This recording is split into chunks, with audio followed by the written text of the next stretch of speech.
Hello friends, welcome to Anjana's vlogs. இன்றைக்கி நம்ம ஒரு டிஃப்ரெண்ட்டான குழம்பு ரெசிபி தான் பார்க்க போகிறோம். என்னென்னா பச்சை துவரை குழம்பு. இது பச்சை துவரை கிடைக்கிற சீசன். ஸோ இந்த குழம்பை கண்டிப்பாக ட்ரை பண்ணி பாருங்கள். டிஃப்ரெண்ட்டான டேஸ்ட்டோடு இருக்கும். இப்போ வாங்க எப்படி பண்ணுறதுன்னு பார்க்கலாம். இப்போது குழம்பு பண்ணுறதுக்கு ஃபர்ஸ்ட் ஒரு கடாயில் ஒரு 4 ஸ்பூன் அளவுக்கு எண்ணெய் சேர்த்திக்கலாம். எண்ணெய் சூடானதுக்கப்புறம் சின்னதாக 2 துண்டு பட்டை, அப்புறமா 2 துண்டு லவங்கம் சேர்த்திக்கலாம். அதுக்கு மேலே சேர்க்காதீங்க, அப்புறம் ரொம்ப காட்டம் வந்துடும். அப்புறமா 5 பல்லு பூண்டை நான் சின்னதாக கட் பண்ணி வச்சுருக்கேன், அதை சேர்த்திக்கலாம். அப்புறமா ஒரு 2 துண்டு இஞ்சியை நான் கட் பண்ணி வச்சுருக்கேன், அதை சேர்த்திக்கலாம்.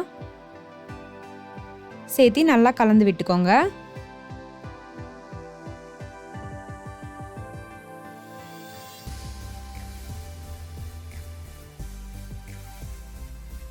கொஞ்சம் நல்லா ஃப்ரை ஆனதுக்கப்புறம் ஒரு 10லேருந்து 15 சின்ன வெங்காயத்தை நான் இந்த மாதிரி கட் பண்ணி வச்சுருக்கேன், அதை சேர்த்திக்கலாம். இப்போது வெங்காயமும் நல்லா வதங்கட்டும்.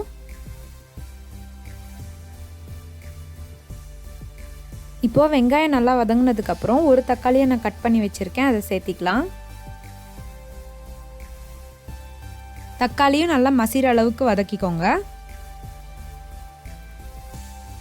இப்போது தக்காளியும் நல்லா வதங்கினதுக்கப்புறம் கொஞ்சமாக தேங்காய் துருவி வச்சுருக்கேன், அதை சேர்த்திக்கலாம்.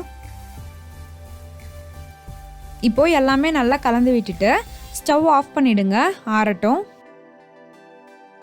நான் ஆல்ரெடி துவரையை 2 விசில் வரைக்கும் வேக வச்சு எடுத்து வச்சுருக்கேன். வேக வைக்கும்போது உப்பு சேர்த்து தான் வேக வச்சேன். இப்போது அதிலிருந்து கொஞ்சமாக எடுத்து நம்ம மிக்ஸி ஜாரில் சேர்த்திக்கலாம்.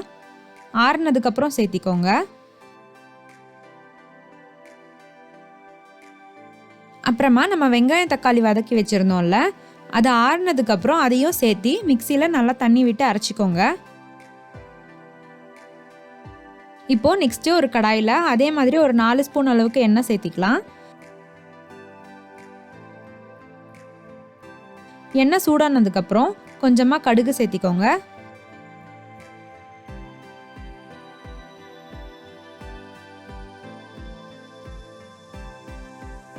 கடுகு வெடிச்சதுக்கப்புறம் கொஞ்சமாக கடலைப்பருப்பு,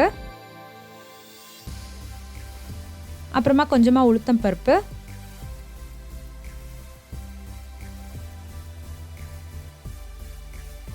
அப்புறமா கருவேப்பிலை இலை சேர்த்திக்கலாம்.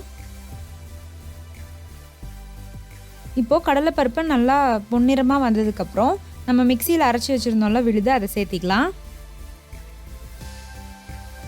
அப்புறமா மிக்ஸி கொஞ்சமாக கழுவி அந்த தண்ணியும் சேர்த்திக்கோங்க. சேர்த்தி நல்லா கலந்து விட்டுக்கோங்க. அப்புறமா 1 ஸ்பூன் அளவுக்கு குழம்பு பொடி சேர்த்திக்கலாம். நான் அதில் மிளகாய் சேர்த்தி அரைக்க மாட்டேன், அதனால் ஒரு 1/2 ஸ்பூன் அளவுக்கு மிளகாய் தூள் சேர்த்திக்கலாம். சேர்த்தி நல்லா கலந்துக்கோங்க.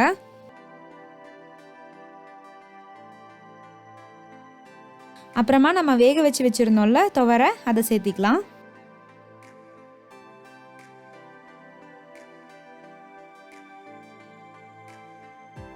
அப்புறமா உப்பு தேவையான அளவு சேர்த்திக்கலாம். ஆல்ரெடி நான் வேக வைக்கும் போதும் கொஞ்சம் உப்பு சேர்த்திருக்கேன், ஸோ பார்த்து சேர்த்திக்கோங்க.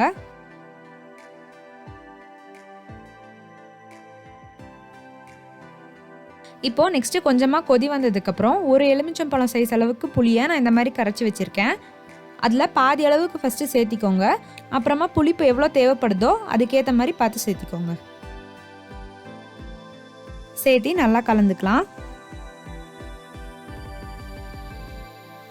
அப்புறமா உங்களுக்கு குழம்பு எந்த அளவுக்கு கன்சிஸ்டன்சி வேணுமோ அதுக்கேற்ற மாதிரி தண்ணி சேர்த்திக்கோங்க. இப்போது நல்லா கொதி வரட்டும்.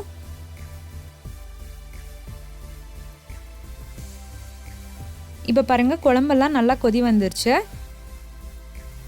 இப்போ கொஞ்சமாக கொத்தமல்லி இலை தூவி இறக்கிடலாம். அவ்வளோதான் ஃப்ரெண்ட்ஸ், நம்ம குழம்பு ரெடி ஆயிடுச்சு. இப்போ வாங்க சர்வ் பண்ணிடலாம். இது ஒரு டிஃப்ரெண்ட்டான டேஸ்ட்டில் இருக்கும், கண்டிப்பாக ட்ரை பண்ணி பாருங்கள்.